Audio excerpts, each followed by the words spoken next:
Եթե ունեք մազաթափություն, որի հետևանքով ճաղատացել եք, ապա այս տեսանյութը հատկապես ձեզ համար է։ Մեր հայրենակիցներից շատերը Միացյալ Նահանգներից ճանապարհորդում են դեպի Թուրքիա մազերի փոխպատվաստման։ Համաձայնեք, որ դա լավագույն տարբերակը չէ եւ կա այլընտրանք։ Այսօր միասին պարզելու ենք, թե ինչպես այցելել Հայաստան, Երևան, այդ ընթացքում կատարել բոլոր գործերը, հանդիպել բոլոր հարազատներին, բարեկամներին ու ընկերներին, բայց միաժամանակ մազերի փոխպատվաստում իրականացնել լավագույն մասնագետների, փորձագետների եւ բժիշկների մոտ։ Այսօր ձեզ պատմելու եմ հենց այդ մասին։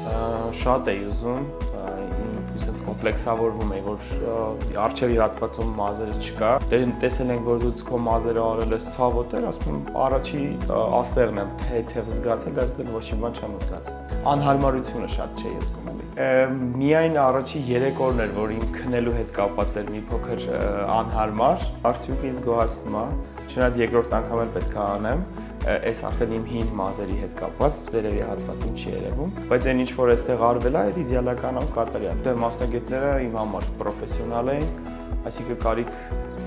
չկա, որ գնանք երկիր փոխենք, որ գտնենք լավագույն մասնագետներ, որտեղ լավագույն մասնագետները հենց դրսից գալիս են այստեղ ու անում են ինչ որ դու պետք է տանջվեիր։ Ես հաստատ կուրախանամ, որ տեսնեմ իմ հիվանդները ուրախ են, կարող են իր նորմալ կյանքը ապրեն եւ որ նայեն հայլին, չվախենան, գալ ուրախանան, էսի ամենակարևորը։